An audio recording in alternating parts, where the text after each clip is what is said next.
फोनवरून संवाद झालेला आहे।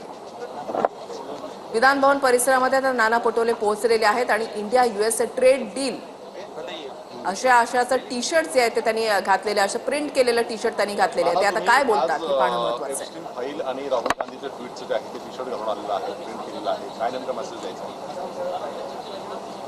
सातत्यानं आमचे नेते राहुल गांधीजी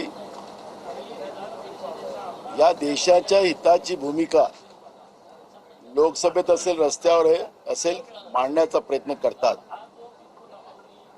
पण स्वयंभू विश्वगुरु नरेंद्र मोदीजींनी ज्या पद्धतीनं देशाला स्वतःच्या कॉम्प्रोमाइज मध्ये या देशाचा शेतकरी, या देशाचा सर्वसामान्य माणूस आणि देशच गहाण ठेवलेला आहे आणि त्या दृष्टिकोनातून आपण पाहिलं की एप्स्टीन फाईलच्या माध्यमातून ज्या पद्धतीनं अमेरिकेच्या राष्ट्राध्यक्षांनी आमच्या देशाच्या प्रधानमंत्री नरेंद्र मोदींना सांगितलं की 5 मिनिटात त्याचं पूर्ण राजकारण खराब करू शकतो अशी धमकी दिली, तरी आमच्या देशाचे प्रधानमंत्री शांत बसले। परवा नाचत गाचत गळे मिळवण्याच्या भूमिकेमध्ये इस्रायलमध्ये आमचे नरेंद्र मोदी देशाचे प्रधानमंत्री पोहोचलेत आणि इस्रायल इज द फादरलँड आणि इंडिया इज द मदरलँड। आज आपण पाहिलं की इराणच्या जवळ जो आमचा परंपरागत आमचा मित्र देश होता, त्या देशाजवळ स्टेट ऑफ हार्मोनिस हे त्यांच्या कब्जात आहे।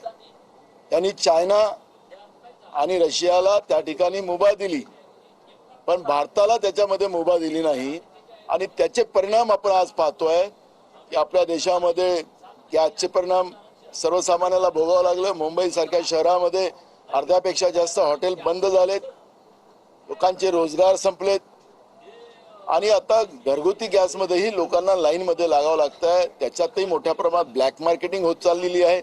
सरकारच्या व्यवस्थेमध्ये सरकारचं व्यवस्थेवर कुठलाही दबाव नाही, व्यवस्था ही भ्रष्टाचारामध्ये गुंतलेली आहे, सरकारी भ्रष्टाचारामध्ये गुंतलेला आहे आणि सर्वसामान्य लोकांना, मध्यमवर्गीयांना या कॉम्प्रोमाइज नरेंद्र मोदींचं जे कॉम्प्रोमाइज झालेलं आहे त्याच्यामध्ये सर्वसामान्य माणूस, गरीब माणूस तो बर्बाद झालेला आहे, असं चित्र आपण पाहतोय। आता नरेंद्र मोदींनी आपल्याला सांगितलं होतं की गटारमधून मी गॅस काढून दाखवतो आणि त्याच्यावर चहा मी केलेली आहे असं त्यांनी सांगितलं होतं। तर आता गटारमधलं गॅस देणार आहे का? आणि म्हणून ह्या सगळ्या परिस्थितीचं आमचे नेते राहुल गांधींनी जी काही भूमिका मांडली आणि त्यांनी जे काही ट्विट केलं होतं ते मी आज बनवणीवर आणलेलं आहे आणि जे कॉम्प्रोमाइज आपल्या देशाचे प्रधानमंत्री कसे होतात त्याचंही मी या ठिकाणी आपली भूमिका मांडण्यासाठी आलेला आहोत। नाना एक दुसरं असं आहे की विधान भवन, मेट्रो, मुंबई हायकोर्ट आणि शेअर मार्केट या चारही ठिकाणी जे आहे ते बॉम्बने उडवून